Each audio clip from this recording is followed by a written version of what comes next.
ভৌত বিজ্ঞানের super fast revision ক্লাসে তোমাদের সবাইকে স্বাগত। আজকের এই ক্লাসে আমরা ধাতু বিদ্যাটাকে একদম মাত্র 30 মিনিটের মধ্যে গোটা চ্যাপ্টারটাকে রিভিশন করতে যাচ্ছি। শুধুমাত্র বেছে বেছে গুটি কয়েক প্রশ্ন নয়, এখান থেকে যত ধরনের প্রশ্ন হতে পারে, ছোট প্রশ্ন বড় প্রশ্ন A to Z কমপ্লিট আমরা রিভিশন করব আজকের এই ক্লাসে। ক্লাসটা একদম মন দিয়ে দেখো এবং ক্লাসটা কতটা হেল্পফুল হচ্ছে সেটা আমাকে একটু কমেন্ট বক্সে জানিয়ে দিও। এটা হচ্ছে আমাদের ধাতুবিদ্যা অধ্যায়ের সুপার ফাস্ট রিভিশন ক্লাস। এই চ্যাপ্টার থেকে 3টে শর্ট কোশ্চেন মাধ্যমিকে আসবে, একটা 2 নম্বরের প্রশ্ন আসবে। শুরু করছি আজকের ক্লাস। সবার প্রথমেই প্রকৃতিতে অনেক অজৈব পদার্থ পাওয়া যায়, যেমন রেড হেমাটাইট, ম্যাগনেটাইট, তারপরে আয়রন পাইরাইটস। এদের মধ্যে বিভিন্ন ধাতু কি হয়, ঢুকে থাকে। কিভাবে থাকে? এদের মধ্যে মুক্ত অবস্থায় থাকে অথবা কোনো একটা যৌগ গঠন করে থাকে। হ্যাঁ, এই অজৈব পদার্থগুলোকে আমরা বলি খনিজ পদার্থ। পরীক্ষায় বলবে খনিজ পদার্থ কাকে বলে।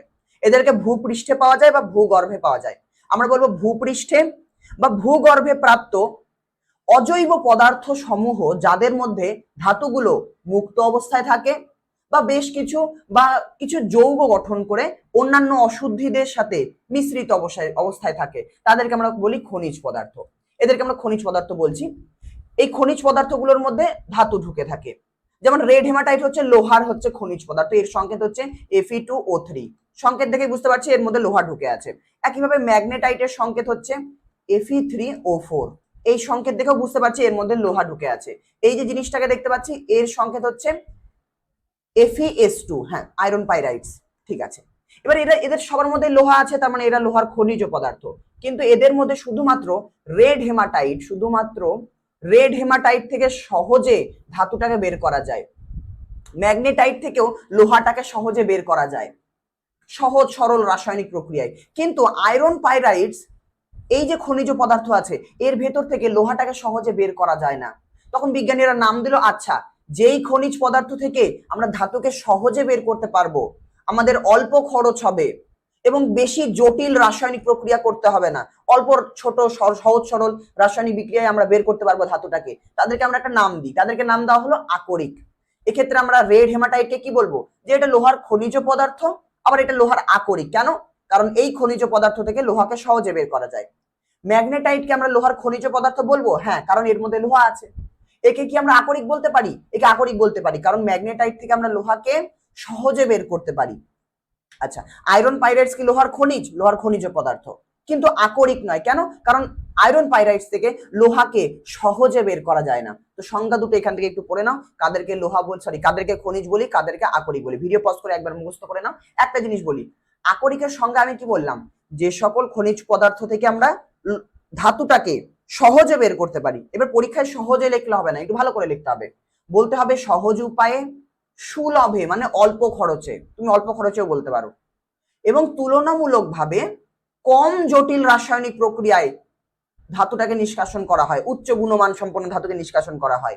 সেই খনিজ পদার্থগুলোকে আমরা আকরিক বলে থাকি। পরীক্ষায় জিজ্ঞেস করবে যে সব আকরিকই হচ্ছে খনিজ পদার্থ। আমরা বলবো সব আকরিকের মধ্যেই ধাতুগুলো যৌগ গঠন করে থাকে বা মুক্ত অবস্থায় থাকে, তার মানে সব আকরিকই হলো খনিজ। কিন্তু সব খনিজ পদার্থ আকরিক নয়। আমরা বলবো সব খনিজ পদার্থ থেকে ধাতুটাকে সহজে নিষ্কাশন করা যায় না, সহজ রাসায়নিক প্রক্রিয়ায় নিষ্কাশন করা যায় না, তাই সব খনিজকে আমরা আকরিক বলি না। এরকম প্রশ্ন করতেই পারে যে আয়রন পাইরাইটস মানে Fe2 আকরিক নয় কেন, এটাকে খনিজ কেন বলা হয়? আমরা সিম্পলি উত্তর দেব যে একে খনিজ বলা হয় কারণ এর মধ্যে লোহা আছে, তাই এটা লোহার খনিজ পদার্থ। Fe2 থেকে লোহাকে সহজে বের করা যায় না, সহজের বদলে কি লিখবো? সহজে, সুলভে এবং কম জটিল রাসায়নিক প্রক্রিয়ায় লোহাকে নিষ্কাশন করা যায় না, তাই এটাকে আকরিক বলবো না। বলবে তাহলে কাকে আকরিক বলবো? Fe2O3, এটাকে আকরিক বলবো কারণ এখান থেকে সহজে বের করা যায়। আচ্ছা, 2019 সালে কোশ্চেন করেছিল যে জিঙ্ক ব্লেন্ডকে জিঙ্কের খনিজ আর আকরিক দুই কেন বলা যায়? আমরা বলবো জিঙ্ক ব্লেন্ড মানে ZnS, এটাকে খনিজও বলা হয় আকরিকও বলা হয়। কেন? কারণ জিঙ্ক ব্লেন্ডের মধ্যে জিঙ্ক ধাতু উপস্থিত, তাই জিঙ্ক ব্লেন্ড হয়ে গেল জিঙ্কের খনিজ পদার্থ। এবং জিঙ্ক ব্লেন্ড থেকে আমরা খুব সহজে, অল্প খরচে, সহজ সরল রাসায়নিক প্রক্রিয়ায় বা কম জটিল রাসায়নিক প্রক্রিয়ায় জিঙ্ক ধাতুটাকে বের করতে পারি, তাই জিঙ্ক ব্লেন্ডকে আমরা আকরিকও নাম দিয়েছি। বেশ, খনিজ পদার্থ আকরিকের মধ্যে পার্থক্য কি বলবে? একটা সংজ্ঞা দিয়ে দেবে কাকে কোনটা কাকে বলে, আর একটা বলবো যে সব খনিজ আকরিক নয়, কারণ সব খনিজ থেকে ধাতুকে বের করা যায় না সহজে, কিন্তু সব আকরিকই খনিজ। আকরিক মানে কি, ওর মধ্যে ধাতু আছে, তার মানে খনিজ পদার্থ। ব্যাস, কিছু আমাদের নাম মনে রাখতে হবে। Red hematite, Fe2O3, Fe3O4, magnetite, এগুলো হচ্ছে আকরিকের নাম, প্রধান আকরিকের নাম। এছাড়া আরো রয়েছে, একটু দেখে রাখো। তামার আকরিকের নাম হচ্ছে CuFeS2, চ্যালকোপাইরাইটস, বা এটাকে কপার পাইরাইটস বলা হয়। Copper glance Cu2S, কিউপ্রাইট Cu2O। মনে রাখবে, কোনো একটা ধাতুর সঙ্গে যদি আমরা সালফারকে যুক্ত করে দিই বা অক্সিজেনকে যুক্ত করে দিই, তাহলে ওই ধাতুর আকরিক পেয়ে যাব। যেমন কপারের সঙ্গে সালফারকে জয়েন্ট করে দিলাম, পেয়ে গেলাম হচ্ছে কপার গ্ল্যান্স। অক্সিজেনকে যুক্ত করে দিলাম, কিউপ্রাইট পেয়ে গেলাম। কেমন? আচ্ছা, এখানে সালফার যুক্ত আছে, লোহা আছে, সেটা আলাদা ব্যাপার, থাকতে পারে, অন্যান্য অশুদ্ধি থাকেই, তো এক্ষেত্রে লোহাটা অশুদ্ধি। আচ্ছা, এর সাথে ক্লোরিনও থাকতে পারে, যেমন লবণ NaCl, এর ভেতরে তো সোডিয়াম ধাতু ঢুকে আছে, তাহলে ক্লোরিনও যুক্ত হয়ে কিন্তু তৈরি করতে পারে আকরিক। আবার কার্বনেটও যুক্ত থাকতে পারে, আমরা পরবর্তীতে দেখবো। জিঙ্কের আকরিকের নাম মনে রাখবে ZnS। দেখো, জিঙ্কের সঙ্গে সালফার লাগিয়ে দাও, হয়ে গেল আকরিক। জিঙ্কের সঙ্গে অক্সিজেন লাগিয়ে দাও, হয়ে গেল আকরিক। পরীক্ষা বলবে একটা আকরিকের সংকেত লেখো, যে কোনো ধাতুর সঙ্গে সালফার অক্সিজেন লাগিয়ে দেবে, সংকেত পেয়ে যাবে। এবার নামটা মনে রাখতে হবে যে ZnS কে বলা হয় জিঙ্ক ব্ল্যাক জ্যাক বা তোমার জিঙ্ক ব্লেন্ড। জিঙ্কাইট বলা হয় ZnO কে, ক্যালামাইন বলা হয় ZnCO3 কে। দার্শনিকের উল কাকে বলে? ZnO কে দার্শনিকের উল বলা হয়। আচ্ছা, এটা বক্সাইট আকরিক। এর মধ্যে থেকে আমরা অ্যালুমিনিয়াম ধাতুকে পাই। তো অ্যালুমিনিয়ামের ক্ষেত্রে মনে রাখতে হবে যে Al2O3, এটাকে বলা হয় কোরান্ডাম। এর সঙ্গে যদি 2 অণু জল যুক্ত হয় তাকে বলবো বক্সাইট। যদি 3 অণু জল যুক্ত হয় তাকে আমরা বলবো গিবসাইট। এই দেখো, এখানে দেওয়া রয়েছে যে Al2O3 এর সঙ্গে কমা দিয়ে 2 অণু জল আছে, তাহলে এটা বক্সাইট। 3 অণু জল আছে, তাহলে এটা গিবসাইট। আর একটা তো ক্রায়োলাইট, আমরা তড়িৎ প্রবাহতে পড়ে এসেছি, তড়িৎ প্রবাহ রাসায়নিক বিক্রিয়াতে, যে Na3AlF6, এটা হচ্ছে ক্রায়োলাইটের সংকেত। তো এগুলো আকরিকের নাম মনে রাখতে হবে, এখান থেকে মাধ্যমিকে কোশ্চেন অনেক আসে। তো একটু ভিডিওটাকে পজ করো, প্রত্যেকটা শর্ট কোশ্চেনকে সমাধান করো। প্রত্যেকটা ডিটেলস ক্লাসও করিয়েছি, ওয়ান শট ক্লাসও করিয়েছি, এখন আর করাবো না, নিজে থেকে করো, ব্যবহারটা নিজে থেকে পড়ো ভিডিও পজ করে। নেক্সট, লোহা 3 রকমের হয়। কোন লোহাতে বেশি কার্বন আছে আর কোন লোহাতে কম কার্বন আছে একটু দেখে নাও। লোহাতে যদি বেশি কার্বন থাকে, ওই লোহাতে জং পড়ে যায়, মরচে পড়ে যায়। কিন্তু লোহাতে যদি অশুদ্ধি কম থাকে, কার্বন কম থাকে, সহজে জং পড়ে না, মরচে সহজে পড়ে না। বিশুদ্ধ লোহায় কোনোদিন জং পড়ে না। যদি অশুদ্ধি মিশে থাকে লোহার মধ্যে, তাহলে জং পড়ে। জং মানে কি? মোর্চা পড়ে। মোর্চা সম্পর্কে আমরা পড়বো একটু পরেই। এই ব্যবহারগুলো একটু দেখে নাও, পরীক্ষা সরাসরি জিজ্ঞেস করে যে অ্যালুমিনিয়ামের ব্যবহার লেখো, বারবার 2 বছর জিজ্ঞেস করেছে। নেক্সট কোশ্চেন আমরা মুভ করি, ধাতু সংকর কাকে বলে? আমরা যদি দুটা ধাতু বা তার বেশি ধাতুকে মিশিয়ে দিই, তাকে ধাতু সংকর বলি।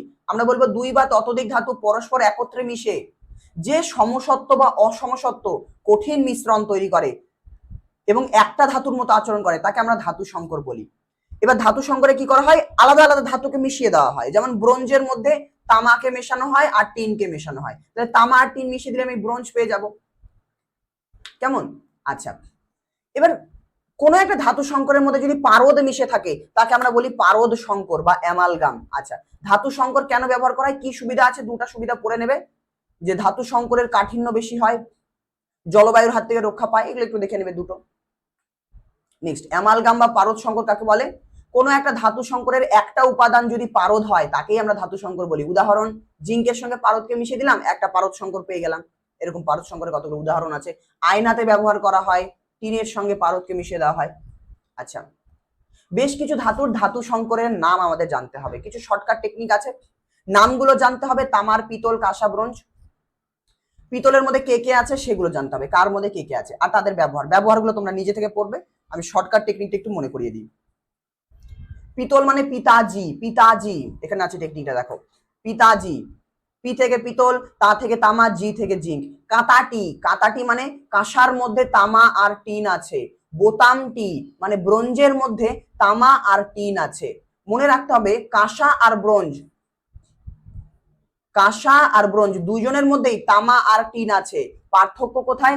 একজনের মধ্যে টিন বেশি আছে, একজনের মধ্যে টিন কম আছে। তুমি নিজে থেকে দেখে নাও কার মধ্যে বেশি, কার মধ্যে কম। নেক্সট, অ্যালুমিনিয়ামের আকরিকের নাম ডুরালুমিন, ম্যাগনেলিয়াম। এগুলো শর্টকাট টেকনিক, আমি বুঝিয়েছি, আর বোঝাচ্ছি না, তো ভিডিও পজ করে নিজে থেকে একবার দেখে নাও। নেক্সট, লোহার ক্ষেত্রে লোহা নিকেল ভাই, লোহা থাকবে মানে নিকেল থাকবে। যেমন ইনভারের মধ্যে লোহা আছে মানে নিকেল থাকবেই। শর্টকাট টেকনিক দেখে নি একবার, কে কে আছে? মিশ মেটাল বাদে বাকিগুলোতে লোহা নিকেল থাকবে, বলে দিয়েছি, এটা আমি কেবলই বললাম। যেমন যদি বলা হয় এল নিকোর মধ্যে কে কে থাকে, এল এল থেকে বুঝাচ্ছে অ্যালুমিনিয়াম, কো থেকে কোবাল্ট, এল নিকো। আর নিকেল, নিকেল আছে মানে লোহা আছে, নিকেল লোহা ভাই ভাই। আচ্ছা ইনভার্ট তো লোহা নিকেল হয়ে গেল। স্টেইনলেস স্টিল বা কলঙ্কহীন ইস্পাত, লোহার জিনিস, ইস্পাত স্টিল লোহা, লোহা মানে লোহা নিকেল ভাই ভাই। স্টেনলেস স্টিলকে আমরা কলঙ্কহীন ইস্পাত বলি। কলঙ্কের ক থেকে দুটা ক বের হবে, একটা ক্রোমিয়াম আর একটা কার্বন। বেশ। জিঙ্ক, জিঙ্ক নিকু, জিঙ্ক ফেকু ইলেকট্রনের জামা জ্যাকেট পরে। জিঙ্ক নিকু, জিঙ্ক নিকু, জিঙ্ক নিকু, জিঙ্ক নিকু, জিঙ্ক ফেকু, ডেল্টা মেটারের মধ্যে কে কে আছে, জিঙ্ক ফেকু, জিঙ্ক ফেকু। ইলেকট্রনের জামা, ইলেকট্রনের মধ্যে কি থাকবে তাহলে, জামা, ইলেকট্রনের জামা, জামা।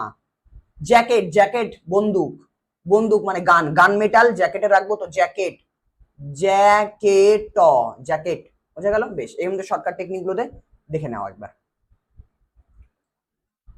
এখান থেকে মাধ্যমিক কোশ্চেন করেছে, সলভ করো, আমি নেক্সট পাল্টাচ্ছি। নেক্সট। আচ্ছা জারণ বিজারণ কাকে বলে, খুবই সোজা জিনিস, যে যেই বিক্রিয়ায়, যেই রাসায়নিক বিক্রিয়ায় ইলেকট্রনের বর্জন হয় তাকে জারণ বলি, যেই রাসায়নিক বিক্রিয়ায় কেউ ইলেকট্রন গ্রহণ করে তাকে আমরা বিজারণ বলি। এখান থেকে পরীক্ষায় জিজ্ঞেস করবে যে আচ্ছা বলো তো এটা জারণ না বিজারণ, আমরা বলবো এখানে ইলেকট্রন বর্জন হচ্ছে তাহলে এটা জারণ বিক্রিয়া, এখানে অক্সিজেন ইলেকট্রন গ্রহণ করছে তাহলে এটা বিজারণ বিক্রিয়া, হয়ে গেল। আচ্ছা কোন একটা আকরিক থেকে যদি ধাতুকে বের করি তাহলে আমাদের যে বিক্রিয়া করতে হয় সেই বিক্রিয়াটা সবসময় বিজারণ বিক্রিয়া হয়। কেন? কারণ ধাতুর যে আকরিক হয় ওই আকরিকটা আসলে আয়নীয় যৌগ, ধাতুর যে আকরিক হয় ওটা হচ্ছে আয়নীয় যৌগ, যেমন জিঙ্ক অক্সাইড, জিঙ্কাইট বা জিঙ্ক অক্সাইড, এটা একটা জিঙ্ক ধাতুর আকরিক। এর মধ্যে জিঙ্ক ধাতু যে আছে সে না Zn প্লাস আয়ন হিসেবে আছে আর অক্সিজেন 2 মাইনাস আয়ন হিসেবে আছে। এবার এই জিঙ্ক ধাতুর আকরিক থেকে তুমি যদি জিঙ্কটাকে বের করতে চাও, জিঙ্ক বলবে আমি কখন পরমাণুতে পরিণত হব, আকরিকের মধ্যে তো আমি আয়ন হিসেবে আছি, আকরিকের মধ্যে ধাতুগুলো আয়ন হিসেবে থাকে, তাহলে সে তাকে ধাতুতে পরিণত করতে বা তাকে যদি নিষ্কাশন করতে হয় সেক্ষেত্রে Zn2+ কি করবে, দুটা ইলেকট্রন গ্রহণ করবে। তাহলে ধাতু নিষ্কাশনের ক্ষেত্রে ধাতুর আকরিকের মধ্যে ধাতুর ক্যাটায়ন উপস্থিত থাকে, ওই ক্যাটায়নটি ইলেকট্রন গ্রহণ করে ধাতুর পরমাণুতে মুক্ত হয়। অর্থাৎ ধাতু নিষ্কাশনের ক্ষেত্রে ধাতুর ক্যাটায়ন বা ধাতব আয়ন ইলেকট্রন গ্রহণ করে, আর ইলেকট্রন গ্রহণ মানেই বিজারণ বিক্রিয়া, তাই ধাতু নিষ্কাশন হচ্ছে বিজারণ বিক্রিয়া। নেক্সট, ধাতব অক্সাইড থেকে অক্সিজেন অপসারণ। কোন একটা ধাতুর অক্সাইড থেকে যদি অক্সিজেন বের করতে চাই, কেবলই বললাম যে ধাতুর অক্সাইড থেকে অক্সিজেনটাকে বের করতে যাচ্ছি, তাহলে কি সেটা একটা বিজারণ বিক্রিয়া? হ্যাঁ সেটা একটা বিজারণ বিক্রিয়া। আচ্ছা জারণ বিজারণের আরেকটা সংজ্ঞা আছে, এক ইলেকট্রন গ্রহণ মানে কি বিজারণ, আর একটা সংজ্ঞা আছে অক্সিজেন বর্জন মানেও বিজারণ। এক্ষেত্রে কার্বন আর জিঙ্ক অক্সাইডের যখনই বিক্রিয়া করব, কার্বন কি করবে, অক্সিজেনের সাথে যুক্ত হয়ে কার্বন মনোক্সাইড তৈরি করে দেবে, বেচারা জিঙ্ক আলাদা হয়ে গেল। তাহলে জিঙ্ক যখন জিঙ্কের পরমাণুতে পরিণত হচ্ছে নিশ্চয়ই সেখানে 2+ থেকে ইলেকট্রন গ্রহণ করে জিঙ্ক ধাতুতে এসেছে। তাহলে কোনো একটা ধাতুর অক্সাইড থেকে অক্সিজেনকে যদি সরাতে চাই সেক্ষেত্রে ধাতব আয়নটা ইলেকট্রন গ্রহণ করে, মানে বিজারণ বিক্রিয়া। এইভাবেও ভাবতে পারো বা তুমি এইভাবে উত্তর দিতে পারো, এইভাবে উত্তর দেবে যে কোন একটা ধাতুর, আর এইভাবেও দিতে পারো যে কোন একটা ধাতুর অক্সাইড থেকে অক্সিজেনকে অপসারণ করা হলে সেটি বিজারণ বিক্রিয়া হয়, কারণ অক্সিজেনকে অপসারণ করলে ধাতুর যে ক্যাটায়ন থাকে সে কি করে, ইলেকট্রন গ্রহণ করে, আর ইলেকট্রন গ্রহণ মানেই বিজারণ বিক্রিয়া, লেখা আছে পড়ে নাও একবার। নেক্সট, আচ্ছা এই ধাতুগুলোকে আমরা কি করে নিষ্কাশন করব, অনেক পদ্ধতি আছে, এগুলোর মধ্যে আমাদের সিলেবাসে কি কি পড়বো আমরা, যেগুলো সবুজ লাইন দিয়ে লেখা আছে সেগুলো আমরা সিলেবাসে পড়বো। এক এক করে শুরু করি। ধাতুর সক্রিয়তা শ্রেণী, ধাতুগুলোকে আমরা যদি তাদের ক্রমহ্রাসমান তড়িৎ ধনাত্মকতা অনুযায়ী সাজাই বা তাদের ক্রমহ্রাসমান সক্রিয়তা অনুযায়ী সাজাই তাহলে আমরা যে উলম্ব শ্রেণী পাই সেটাকে আমরা বলি ধাতুর সক্রিয়তা শ্রেণী। যারা উপরে আছে তাদের সক্রিয়তা বেশি বা তারা বেশি তড়িৎ ধনাত্মক, যারা নিচে আছে তাদের সক্রিয়তা কম বা কম তড়িৎ ধনাত্মক। ঠিক মনে রাখার কবিতা কি, পটাক এলো সোডা মেখে এলো, প্রথম লাইন জেনে ফেলো টিনে লেডে হয় তামা, দ্বিতীয় লাইন কবিতা লাস্ট লাইন মা শি গো, আর লাস্টে প্ল্যাটিনাম। বেশ, এরপরে তড়িৎ রাসায়নিক বলে দিলাম কাকে বলে। নেক্সট, আচ্ছা তড়িৎ রাসায়নিক সাথে কারা হাইড্রোজেনের ওপরে আছে কারা হাইড্রোজেনের নিচে আছে, কবিতার লাইন পড়বে যে পটাক এলো সোডা মেখে এলো জেনে ফেলো টিনে লেডে হয়, তাহলে হাইড্রোজেনের ওপরে এরা আছে, তাহলে এরা হাইড্রোজেনের ওপরে। এবারে হয়ের পরে যারা আছে তারা নিচে, জেনে ফেলো টিনে লেডে হয় তামা মা সি, সি মানে সিলভার, তাহলে এদের মধ্যে কারা কারা উপরে আছে কারা কারা নিচে আছে তুমি কবিতার লাইন পড়ে পেয়ে যাবে। আচ্ছা ধাতুর দ্বারা প্রতিস্থাপনের নীতিটা কি, ধাতুর দ্বারা প্রতিস্থাপনের নীতি হচ্ছে তড়িৎ রাসায়নিক শ্রেণীতে বা ধাতুর সক্রিয়তা শ্রেণীতে যেই সমস্ত ধাতু ওপরের দিকে অবস্থান করে তারা কি করতে পারে, তারা বেশি সক্রিয় হয় এবং তাদের নিচে যেই ধাতুগুলো থাকে সেই ধাতুগুলোকে তাদেরই দ্রবণ থেকে, তাদেরই লবণের দ্রবণ থেকে ওই অধিক সক্রিয় ধাতু প্রতিস্থাপন করে দিতে পারে। এটাই হচ্ছে ধাতুর প্রতিস্থাপনের মূল নীতি। উদাহরণ হিসেবে পটাক এলো, সোডা মেখে এলো, জেনে ফেলো, টিনে লেডে হয় তামা। তামা তামা নিচে আছে, লোহা উপরে আছে, তাহলে তামার একটা লবণের দ্রবণ CuSO4, কপার সালফেট। কপার সালফেটের দ্রবণে যখনই লোহার টুকরা ফেলে দেবো, লোহা কি করবে, কপারকে ধাক্কা মেরে বের করে দেবে, তাহলে কপার ধাতু আলাদা হয়ে যাবে আর উৎপন্ন হয়ে যাবে FeSO4। FeSO4 এই ধরনের বিক্রিয়া আমরা দেখবো এখনই। আচ্ছা, এই যে বিক্রিয়া আছে, এই বিক্রিয়া দেখে আমরা কি বুঝতে পারছি যে কপার সালফেটের দ্রবণে লোহা কপারকে বের করে দিল, কপার আলাদা হয়ে গেল। তাহলে কপার আলাদা হয়ে গেল কি করে, লোহা ওকে ধাক্কা মেরে বের করে দিল, তার মানে লোহার পাওয়ার নিশ্চয়ই কপারের থেকে বেশি। একইভাবে পরের বিক্রিয়াতে দেখছি কপার আবার সিলভার নাইট্রেটের দ্রবণ থেকে সিলভারকে সরিয়ে দিচ্ছে, তাহলে কপারের পাওয়ার বেশি, সিলভারের পাওয়ার কম, তাহলে সিলভারকে আরো পরে লিখলাম। FeSO4 দ্রবণে ফেরিক সালফেটের দ্রবণে জিঙ্কের টুকরো ফেলে জিঙ্ক লোহাকে সরিয়ে দিতে পারে আর লোহা আলাদা হয়ে বেরিয়ে যায়, তার মানে জিঙ্কের পাওয়ার বেশি লোহার থেকে। এরকম করে পরপর এদেরকে আমরা কিন্তু বিক্রিয়া দেখে সাজাতে পারবো যে কে বেশি সক্রিয়, কে কম সক্রিয়। আচ্ছা, এখান থেকে মাধ্যমিকে জিজ্ঞেস করতে পারে যে কপার সালফেটের দ্রবণে লোহার পেরেক ডুবিয়ে রাখলে তার উপর লালচে বাদামি বর্ণের আস্তরণ পড়ে কেন? আমরা বলবো কপার সালফেটে কপার ধাতু আছে এবং তার মধ্যে যদি লোহাকে দেওয়া হয়, লোহার টুকরো ফেলে দেওয়া হয়, লোহা তীব্র তড়িৎ ধনাত্মক বা তড়িৎ রাসায়নিক শ্রেণীতে বা ধাতুর সক্রিয়তা শ্রেণীতে লোহা কপারের ওপরে অবস্থান করে।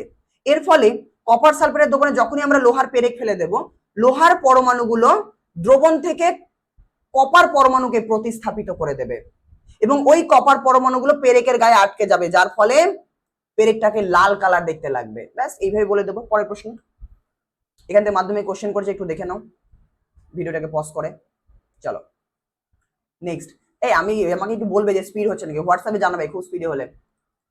আচ্ছা, কপার সালফেটের দ্রবণে যদি একটা জিঙ্কের টুকরো ফেলা হয়, একই লোহার টুকরো না ফেলে জিঙ্কের টুকরো ফেললাম, কি হবে, তারপর লালচে বাদামি বর্ণের আস্তরণ করবে, জিঙ্ক দ্রবণ থেকে কপারকে সরিয়ে দেবে, তাহলে কপার যখনই সরিয়ে দেবে কপার পরমাণুতে পরিণত হয়ে যাবে আর ওই পরমাণুটা জিঙ্কের গায়ে আটকে যাবে, সেজন্য জিঙ্কটাকে লাল দেখাবে। মাধ্যমিকে জিজ্ঞেস করেছে। এবার এখানে একটা কোশ্চেন জিজ্ঞেস করেছে যে কপার সালফেটের জলীয় দ্রবণে জিঙ্কের টুকরো ফেলে কি হবে, আমরা টুকরো ফেলে কি হবে বলে দিয়েছি, কিন্তু যখন বলবে যে দেখাও এখানে যে বিক্রিয়াটা হচ্ছে এটা একটা জারণ বিজারণ বিক্রিয়া, বলবে এটা একটা জারণ বিজারণ বিক্রিয়া তুমি দেখাও, তখন তোমাকে বলতে হবে এটা একটা জারণ বিজারণ বিক্রিয়া, কারণ এক্ষেত্রে দ্রবণের মধ্যে কপার সালফেট ছিল, মানে Cu2+ ছিল আর SO4 2- ছিল, SO4 2- ছিল, কেমন? হ্যাঁ। এবার দ্রবণের মধ্যে এন্ট্রি কে মারলো, জিঙ্ক মারলো এন্ট্রি, আরে বাপে এত মোটা কেন, জিঙ্ক হচ্ছে এন্ট্রি মারলো, ঠিক আছে, জিঙ্ক চলে আসলো। এবার জিঙ্ক বলছে যে আমি বেশি পাওয়ারফুল, আমি সক্রিয়তার শ্রেণীতে উপরে আছি, তাহলে আমি কপারকে ধাক্কা মেরে বলবো কপার তুই দ্রবণ থেকে সরে যা, দ্রবণে এবার আমি এন্টার মারবো। কপার বলবে আমার কাছে তো দুটা ইলেকট্রন কম আছে, আমাকে দুটা ইলেকট্রন ধার দাও তাহলে, তখন জিঙ্ক বলবে এই নে দুটা ইলেকট্রন, জিঙ্ক ইলেকট্রন বর্জন করে কপারকে দিয়ে দেবে। তাহলে জিঙ্ক যদি ইলেকট্রন বর্জন করে দুটা, তাহলে জিঙ্ক কিসে পরিণত হয়ে যাবে, Zn2+, Zn2+। হ্যাঁ, তাহলে আমার এক্ষেত্রে একটা বিজারণ বিক্রিয়া আমরা পেয়ে গেলাম, এটা বিজারণ বিক্রিয়া, তাহলে এই ক্ষেত্রে বিজারণ বিক্রিয়া কি হচ্ছে, সরি এটা একটা জারণ বিক্রিয়া, ইলেকট্রন বর্জন। তো জিঙ্ক কি করলো, ইলেকট্রন দান করে দিল, ইলেকট্রন বর্জন করে দিলে Zn2+ হয়ে গেল, তাহলে জারণ বিক্রিয়া হচ্ছে এক্ষেত্রে। তাহলে এখানে Zn2+ চলে আসলো, কপার সালফেটের দ্রবণের মধ্যে Zn2+ ঢুকে গেল, 2+, কারণ Zn2+ দুটা ইলেকট্রন বর্জন করে দ্রবণে চলে গেল। এবার Zn2+ দুটা ইলেকট্রন কাকে দিয়েছিল, কপারকে। Cu2+ দুটা ইলেকট্রন ধার নিয়েছিল Zn কাছ থেকে, দুটা ইলেকট্রন গ্রহণ করেছিল বা ঘুষ নিয়েছিল, নিয়ে কপার ধাতুতে তৈরি হয়ে গেল।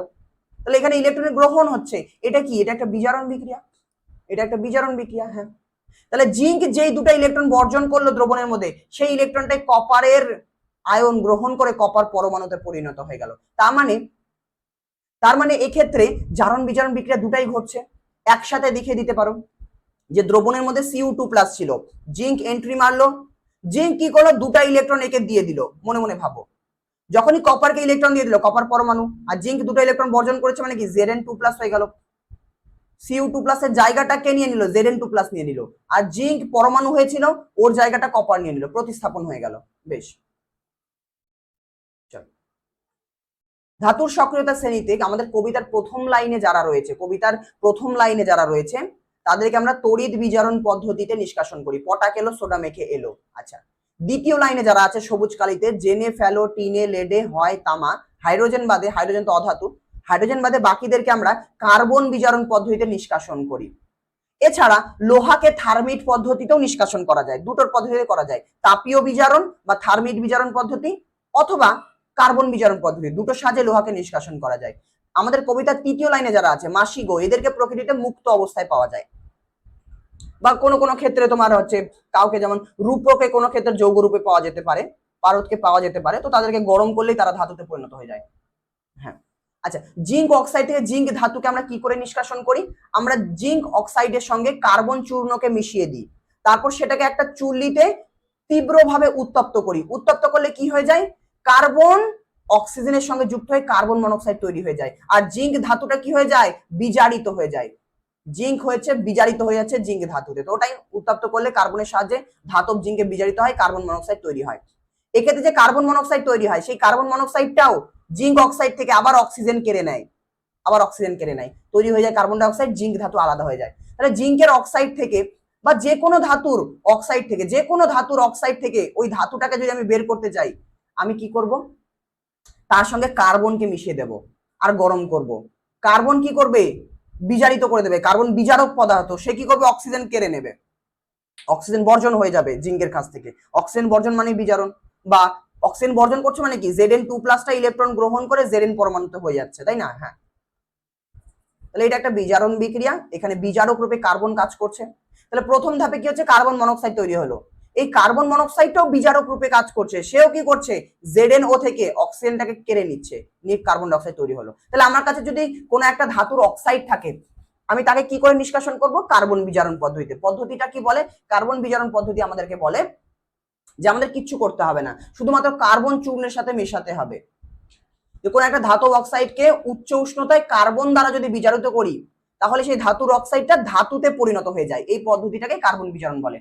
মানে লোহার একটা অক্সাইড আছে, তার সঙ্গে কার্বনকে মিশিয়ে দাও, গরম করো, লোহা আলাদা হয়ে যাবে, আর কার্বন অক্সিজেনের সঙ্গে যুক্ত হয়ে কার্বন মনোক্সাইড তৈরি করে দেবে। এটা যদিও সিলেবাসে নেই, এই বিক্রিয়া সিলেবাসে নেই, যাদের দেখা ইচ্ছে দেখে না, একই রকম বিক্রিয়া। এবার আর একটা প্রশ্ন হতে পারে, একটু কঠিন যদি করতে চাই, পরীক্ষায় তোমাকে ZnO বললো না, বললো জিঙ্ক ব্লেন্ড আর ক্যালামাইন থেকে জিঙ্ক ধাতুকে কিভাবে বের করব। তো এখানে একটা কথা লেখা আছে, দেখো, কোন একটা ধাতুকে তার অক্সাইড থেকে কিন্তু আমরা কার্বন বিজারণ পদ্ধতিতে নিষ্কাশন করতে পারি, কিন্তু ওই ধাতুর যদি অক্সাইড না হয়, আকরিকটা যদি অক্সাইড না হয়, তাহলে তাকে আগে অক্সাইডে পরিণত করা হয়। মানে জিঙ্ক ব্লেন্ডকে দেখো ZnS, এটা জিঙ্ক সালফাইড অক্সাইড না? তাহলে একে আগে আমি অক্সাইডে পরিণত করব। একে কি করে অক্সাইডে পরিণত করব? একে বায়ু প্রবাহ দ্বারা উচ্চ উষ্ণতায় জারিত করা হবে, মানে অক্সিজেনের সাহায্যে একে পোড়ানো হবে, গরম করা হবে। কেমন? তখন কি হয়ে যাবে? তখন জিঙ্ক অক্সাইড তৈরি হয়ে যাবে। একইভাবে ক্যালামাইনকেও আমরা এইভাবে জিঙ্ক অক্সাইডে আগে পরিণত করে নেব। তাহলে আমাদের যদি অক্সাইড না থাকে, তাকে আগে আমরা অক্সাইডে পরিণত করব, জারিত করে, বায়ু প্রবাহ দ্বারা অনেক উচ্চ উষ্ণতায় একে জারিত করব। জারিত মানে কি? অক্সিজেনের সাথে বিক্রিয়া, তো জারিত করে, বা জিঙ্ক কার্বনেটকে তোমার শুধুমাত্র গরম করলেও হবে, কার্বন ডাই অক্সাইড বেরিয়ে যাবে। তো সেক্ষেত্রে আগে তাকে অক্সাইডে পরিণত করব। অক্সাইডে যে পরিণত হয়ে গেল, তারপর কার্বন বিজারণ পদ্ধতি, কার্বনের সাথে মিশিয়ে দিলাম। বেশ, পরের ধাপটা লিখে দিতে হবে, এখানে করে দেওয়া আছে। আচ্ছা, এবার আমরা থার্মিট বিজারণ করব, তাহলে আমাদের শেষ। থার্মিট বিজারণে আমরা কি করি? লোহা এবং ক্রোমিয়াম এদেরকে নিষ্কাশন করতে পারি। লোহার অক্সাইড মানে তোমার এক্ষেত্রে ফেরিক অক্সাইড আর হচ্ছে অ্যালুমিনিয়াম চূর্ণের মিশ্রণকে প্রথমে মেশানো হয়। থার্মিট পদ্ধতিতে কি করা হয় শোনো, ফেরিক অক্সাইড থেকে লোহাকে নিষ্কাশন করা হয়, লোহা বের করা হয়। কি করে লোহা বের করা হয়? 3 ভাগ ওজনের ভিত্তিতে, কেমন? 3:1 অনুপাতে, 3:1 ওজন অনুপাতে ফেরিক অক্সাইড আর অ্যালুমিনিয়ামকে মেশানো হয়। তাদেরকে মিশিয়ে দিলাম 3:1 অনুপাতে। হ্যাঁ, এবার এদেরকে গরম করতে হবে বা এদের মধ্যে আগুন ধরাতে হবে। আগুন ধরানোর জন্য কি করি? এদের মধ্যে একটা সবুজ রঙের মিশ্রণ দেখতে পাচ্ছ, সবুজ রং বলবে না, আমি সবুজ রং দিয়েছি যা দেখতে পাও যাতে তাই। এদের মিশ্রণের মধ্যে আরো একটা মিশ্রণ দেওয়া হয়, ম্যাগনেসিয়াম চূর্ণ, KClO3BaO2, এই মিশ্রণটাকে এদের মধ্যে ঢেলে দেওয়া হয়। এই মিশ্রণটার মধ্যে কি হয়? যদি আগুন জ্বালিয়ে দাও, অনেক বেশি উষ্ণতা তৈরি হয়ে যায়। এই মিশ্রণটাকে বলা হয় প্রজ্বলক মিশ্রণ। হ্যাঁ, আর বাইরে থেকে একটা ম্যাগনেসিয়াম ফিতার সাহায্যে আগুন ধরিয়ে দেওয়া হয়। যখনই আগুন ধরিয়ে দেব, প্রজ্বলক মিশ্রণ জ্বলে উঠবে, অনেক বেশি তাপ উৎপন্ন হবে। আর উচ্চ উষ্ণতাতে অক্সিজেনের অ্যালুমিনিয়ামের প্রতি আসক্তি থাকে, মানে অক্সিজেন অ্যালুমিনিয়ামের সাথে থাকতে চায়। তো উচ্চ উষ্ণতায় অক্সিজেনের অ্যালুমিনিয়ামের সঙ্গে আসক্তির জন্য অক্সিজেন অ্যালুমিনিয়ামের সঙ্গে যুক্ত হয়ে যায়, আর লোহা গলে গিয়ে আলাদা হয়ে যায়, অক্সিজেন অ্যালুমিনিয়ামের সঙ্গে যুক্ত হয়ে যায়। বিক্রিয়াটা আমাদের এখানে আমি লিখে দিচ্ছি। আমার ছিল কি Fe2O3, এর মধ্যে অক্সিজেন ঢুকে আছে, এর বিজারণ করতে হবে, অক্সিজেনটাকে বের করতে হবে, তাহলে তো ধাতু আলাদা হবে, তো অ্যালুমিনিয়াম মিশিয়ে দিলাম। কি হবে বিক্রিয়া? অনেক উচ্চ উষ্ণতাতে লোহা আলাদা হয়ে গেল, এফি, অ্যালুমিনিয়াম অক্সিজেনের সঙ্গে যুক্ত হয়ে যাবে, Fe2O3 জায়গায় হয়ে যাবে Al2O3, অ্যালুমিনিয়াম লোহার জায়গা দখল করে নেবে। সমতা বিধান তো তুমি করতেই পারবে, এদিকে দুটো অ্যালুমিনিয়াম, এদিকে দুটো অ্যালুমিনিয়াম, সমতা বিধান হয়ে গেল। এখান থেকে মাধ্যমিকে কি কি কোশ্চেন করেছে একটু দেখে নাও। এই যে পদ্ধতিটা আছে যেখানে আমরা লোহাকে নিষ্কাশন করলাম, এক্ষেত্রে যে লোহা উৎপন্ন হয় সেটা গলিত অবস্থায় থাকে, কারণ অনেক বেশি উষ্ণতা। সেই গলিত লোহা আমরা যেই পাত্র নিয়েছিলাম, পাত্রটাকে বলা হয় মুচি। তো যেই মুচির মধ্যে আমরা বিক্রিয়াটা ঘটিয়েছিলাম, সেই মুচির নিচে একটা ছিদ্র থাকে, ওই ছিদ্র দিয়ে গলিত লোহা বেরোতে থাকে। এই গলিত লোহাকে কোন কাজে লাগানো হয়? কোথাও ধরো রেল লাইনের কোন একটা পাত ভেঙে গিয়েছে, সেটাকে জোড়া লাগাতে ব্যবহার করা হয়। কোনো বড় একটা জাহাজ বা বড় বড় লোহার যন্ত্রপাতি যদি কোথাও ভেঙে যায়, সেটাকে জোড়া লাগানোর কাজে এই তোমার থার্মিট পদ্ধতিকে ব্যবহার করা হয়। এটা হচ্ছে থার্মিট পদ্ধতি। পরীক্ষা বলবে থার্মিট মিশ্রণ কাকে বলে। আমরা যে Fe2O3 নিলাম না, এই যে এখানে দেখো, এই যে Fe2O3 আর অ্যালুমিনিয়াম চূর্ণের 3:1 অনুপাতের মিশ্রণ, এটাকেই বলা হয় থার্মিট মিশ্রণ। এই মিশ্রণটাকে যখনই গরম করবে, সাথে সাথে লোহা গলে বেরিয়ে আসবে। বেশ, থার্মিট মিশ্রণ কাকে বলে, থার্মিট পদ্ধতি আমি বলে দিয়েছি, একটু গল্পের আকারে তোমরা পড়ে নাও। এই পদ্ধতির প্রয়োগ এগুলো আমি বলে দিয়েছি। আমি একটু জল খেয়ে নিই, তারপর মুভ করি। কতক্ষণ ক্লাস হলো? 26 মিনিট। আর তাতে 26 মিনিট কি করে হলো? তাতেই 26 মিনিট। চলো, প্রজ্বলক মিশ্রণ এগুলো বলে দিয়েছি। ফুলস গোল্ড কাকে বলে? আয়রন পাইরাসে ফুলস গোল্ড বলা হয়। তড়িৎ বিশ্লেষণ পদ্ধতিতে ধাতু নিষ্কাশন আমার করানো আছে আগের চ্যাপ্টারেই, তো তোমরা এটা নিজে থেকে দেখে নিও, এটা ইজি আছে, নিজে থেকে একবার নোটসটা পড়ে নেবে, পারবে। আর যদি বুঝতে চাও ওয়ান শট ক্লাস দেখে নিও। চলো, এবার আমরা ধাতুর ক্ষয় বলবো। ধাতুর ক্ষয় কি? ধাতু বা ধাতু তৈরি কোনো একটা জিনিসকে আমরা যদি প্রকৃতিতে খোলা বাতাসে রেখে দিই, কোনো খোলা জায়গায় ফেলে রাখলাম, এবার বাতাসে কে কে আছে? মেনলি তিনজন, অক্সিজেন, জলীয় বাষ্প, কার্বন ডাইঅক্সাইড। এরা তিনজন কি করে? ওই ধাতুটার ক্ষয় শুরু করে দেয়। কেমন? এখানে একটু পড়ে নাও যে ধাতু বা ধাতু নির্মিত বস্তুকে খোলা বাতাসে দীর্ঘদিন রেখে দিলে বাতাসে কে কে থাকে? অক্সিজেন, জলীয় বাষ্প, কার্বন ডাইঅক্সাইড। এছাড়াও হাইড্রোজেন সালফাইড, সালফার ডাইঅক্সাইড, এরা কি করে? ধীরে ধীরে ওই ধাতুর সঙ্গে বিক্রিয়া করে, আর ওই ধাতুর বিভিন্ন যৌগে পরিণত হয়ে যায়।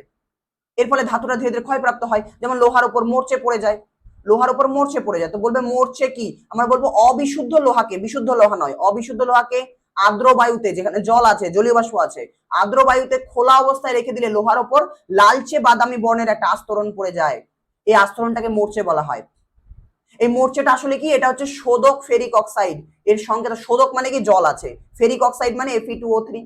তো Fe2O3 এর সঙ্গে জল যুক্ত হয়ে এই যৌগটা তৈরি হয়, মরচে তৈরি। এটা হচ্ছে মরচের সংকেত Fe2O3.XH2O। X মানে কি? X এর একটা মান আছে, X এর মান 3 হতে পারে, 2 হতে পারে। তো তোমাকে যদি পরীক্ষায় দিয়ে দেয় Fe2O3.3H2O, এটা কি মরচের সংকেত? তুমি বলবে হ্যাঁ, এটা মরচের সংকেত। আচ্ছা, নেক্সট, লোহার ক্ষয় হয়ে গেল। মরচে পড়ার জন্য বাতাসে অক্সিজেন থাকতে হবে, জলীয় বাষ্প থাকতে হবে, আর লোহার মধ্যে অশুদ্ধি থাকতেই হবে। বোঝা গেল? আচ্ছা, মরচে পড়া ত্বরান্বিত কখন হবে, মানে তাড়াতাড়ি মরচে কখন পড়বে? যদি লোহার মধ্যে বেশি অশুদ্ধি থাকে, বেশি উল্টোপাল্টা জিনিস মিশে আছে। বাতাসে যদি অক্সিজেন বেশি থাকে, তাড়াতাড়ি মরচে পড়বে। যদি পরিবেশের তাপমাত্রা বেশি হয়, তাহলে মরচে বেশি পড়বে। কোন একটা লোহা ধরো জলে ডুবে আছে, যেমন জাহাজ জলের মধ্যে দিয়ে যায়, জলের সমুদ্রের নিচ দিয়ে অনেক তেলের পাইপ নিয়ে যাওয়া হয়, তো জলের মধ্যে যদি ক্লোরাইড আয়ন থাকে বা সালফেট আয়ন থাকে, সেক্ষেত্রে মরচে তাড়াতাড়ি পড়ে। এই জন্য জাহাজের যেই অংশটুকু জলের নিচে ডুবে থাকে, সেখানে তাড়াতাড়ি জং পড়ে। কেন তাড়াতাড়ি জং পড়ে? কারণ সমুদ্রের জলে লবণ আছে, যেমন NaCl বা যেই লবণই থাকুক, ম্যাগনেসিয়াম ক্লোরাইড, MgCl2, লবণ আছে মানে ক্লোরাইড আয়ন আছে, Cl- আয়ন আছে, হ্যাঁ। আর ক্লোরাইড আয়ন মাইনাস থাকলে তাড়াতাড়ি মরচে পড়ে, সেজন্য তাড়াতাড়ি মরচে পড়ে যায়। পরীক্ষা জিজ্ঞেস করবে যে সমুদ্রের তলায় তেলবাহী লোহার পাইপে তাড়াতাড়ি মরচে পড়ে কেন? আমরা বলবো সমুদ্রের জলে কি আছে? অক্সিজেন দ্রবীভূত থাকে আর প্রচুর পরিমাণে ক্লোরাইড আয়ন থাকে। এই ক্লোরাইড আয়ন মরচে পড়াকে ত্বরান্বিত করে, তাড়াতাড়ি মরচে পড়ে, এর জন্য, এই জন্য তাড়াতাড়ি দ্রুত মরচে পড়ে যায়। একইভাবে জাহাজের মধ্যে কেন মরচে পড়ে, একই কথাই বলে দেবে। নেক্সট, মরচে পড়া আমাদের প্রতিরোধ করতে হবে। 1 নম্বর উপায়, আমরা আলকাতরা দিতে পারি লোহার উপরে। বা বার্নিশ দিতে পারি, বা লোহার ওপর অন্য কোনো একটা ধাতুর প্রলেপ দিতে পারি। লোহার ওপর জিঙ্কের প্রলেপ দিতে পারি, তাহলে লোহা জং পড়বে না। জিঙ্কের প্রলেপ দেওয়াকে গ্যালভানাইজেশন বলা হয়। যেই পদ্ধতিতে লোহার উপর জিঙ্কের প্রলেপ দেওয়া হয় বা দস্তার প্রলেপ দেওয়া হয় তাকে বলা হয় গ্যালভানাইজেশন বা দস্তা লেপন। আচ্ছা, টিন প্লেটিং, লোহার উপর টিনের প্রলেপ দিয়ে দিতে পারি।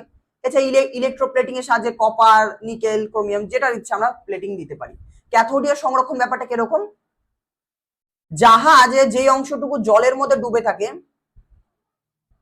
জাহাজের যে অংশটুকু জলের মধ্যে ডুবে থাকে সেখানে যাতে মরচে না পড়ে, সেই জন্য জাহাজ তো লোহা দিয়ে তৈরি, তাই না? হ্যাঁ, তো জাহাজের বডিতে ম্যাগনেসিয়ামের অনেক ব্লক লাগানো থাকে, হ্যাঁ। এবার ধাতুর সক্রিয়তা শ্রেণী যদি তুমি মনে করো, পটাক এলো সোডা মেখে ম্যাগনেসিয়াম উপরে আছে, মেখে এলো জেনে ফেলো লোহা নিচে আছে, তাহলে ম্যাগনেসিয়াম বেশি সক্রিয়, হ্যাঁ। এবার যখনই মরচে পড়তে যাবে, মানে জলের সংস্পর্শে আছে যে লোহাটা, এই লোহা মরচে পড়বে মানে কি? লোহাটা বিক্রিয়া করে ফেলবে, ইলেকট্রন বর্জন করে ফেলবে। তো লোহা বিক্রিয়া করার সুযোগই পাবে না, মানে লোহায় মরচে পড়বে না। কেন? কারণ লোহার সঙ্গে আরো একজন লেগে আছে, ম্যাগনেসিয়াম লেগে আছে। ম্যাগনেসিয়াম বলবে আমি বেশি সক্রিয়, আমি তোকে প্রোটেক্ট করব। ম্যাগনেসিয়াম যেহেতু বেশি সক্রিয়, ধাতুর সক্রিয় শ্রেণীতে উপরে আছে, তাই ম্যাগনেসিয়াম কি করবে? নিজে জারিত হয়ে যাবে, ম্যাগনেসিয়াম নিজে ইলেকট্রন বর্জন করে দিয়ে জারিত হয়ে যাবে এবং লোহাকে বিক্রিয়ায় অংশগ্রহণ করতে দেবে না। এটাকে বলা হয় ক্যাথোডীয় সংরক্ষণ। ম্যাগনেসিয়ামকে এই ক্ষেত্রে বলা হয় স্যাক্রিফিশিয়াল অ্যানোড। ম্যাগনেসিয়াম নিজে স্যাক্রিফাইস করছে নিজের জীবনকে, কেমন? নেক্সট, তাহলে ওই উত্তরটাই যে সমুদ্রগামী জাহাজের ইস্পাতের খোলের নিচে ম্যাগনেসিয়াম ব্লক কেন যুক্ত করা? যাতে মরচে না পড়ে। ম্যাগনেসিয়ামের তড়িৎ ধনাত্মকতা লোহার থেকে অনেক বেশি, এর ফলে লোহায় মরচে পড়ার জন্য লোহাকে বিক্রিয়ায় অংশগ্রহণ করতে হবে, কিন্তু লোহার সঙ্গে ম্যাগনেসিয়াম যুক্ত থাকায়, ম্যাগনেসিয়ামের ব্লক যুক্ত থাকায় ম্যাগনেসিয়াম বেশি সক্রিয়। তো সেক্ষেত্রে ম্যাগনেসিয়াম নিজে ইলেকট্রন বর্জন করে জারিত হয়ে যায় এবং লোহাকে বিক্রিয়ায় অংশগ্রহণ করতে দেয় না, ফলে মরচে পড়ে না। এগুলো একটু দেখে নাও, শর্ট কোশ্চেন। আমি একটু জল খেয়ে নিই ঝটপট।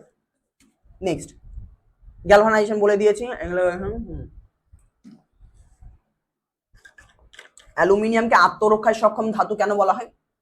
অ্যালুমিনিয়াম কি হয়, যখনই নতুন প্রথম বাতাসের সংস্পর্শে আসবে, তো অ্যালুমিনিয়াম অক্সিজেনের সঙ্গে বিক্রিয়া করে অ্যালুমিনিয়াম অক্সাইড তৈরি করে। অ্যালুমিনিয়াম অক্সাইডের একটা আস্তরণ তার গায়ের চারিদিকে তৈরি হয়ে যায়। ধরো একটা লোহার বল আছে বা অ্যালুমিনিয়াম, ধরো অ্যালুমিনিয়াম আছে, হ্যাঁ। এবারে অ্যালুমিনিয়াম কি হবে, বাতাসের অক্সিজেনের সঙ্গে বিক্রিয়া করে ওর গায়ের চারিদিকে অ্যালুমিনিয়াম অক্সাইডের একটা আস্তরণ তৈরি করে দেবে। এবার একবার আস্তরণ তৈরি হয়ে গেল, তারপর বাইরের অক্সিজেন, জলীয় বাষ্প সেগুলো আর ভেতরে ঢুকতে পারে না। এই জন্য কি বলা হচ্ছে, অ্যালুমিনিয়ামকে বলা হয় আত্মরক্ষায় সক্ষম। মানে অ্যালুমিনিয়াম নিজেই নিজের আত্মরক্ষায় সক্ষম। কিভাবে? সে তার নিজের গায়ের চারিদিকে একটা জামা পরে নেয়, একটা আস্তরণ পরে নেয়। কিসের আস্তরণ? অক্সাইডের আস্তরণ, শুষ্ক আস্তরণ। এটা পরে নাও, এটা তোমরা নিজেরাই মেলাতে পারবে। নেক্সট, আচ্ছা, একইভাবে তামার তৈরি বোতল বা তামার তৈরি যে কোনো জিনিসের উপর সবুজ রঙের ছোপ কেন পড়ে? আসলে তামা যখন বাতাসের সংস্পর্শে থাকে, বাতাসে মেনলি তিনজন আছে, জলীয় বাষ্প, কার্বন ডাইঅক্সাইড, অক্সিজেন, এরা হচ্ছে বিক্রিয়া করে। এদের সঙ্গে বিক্রিয়া করে একটা ক্ষার তৈরি করে। কি ক্ষার? কার্বন ডাইঅক্সাইড কপারের সঙ্গে যুক্ত হয়ে তৈরি করবে কপার কার্বনেট, আর একটা কপারের ক্ষার তৈরি হবে। ক্ষার মানে কি? OH থাকবে, তো CuOH2 এটাকে বলা হয় বেসিক কপার কার্বনেট বা ক্ষারীয় কপার কার্বনেট।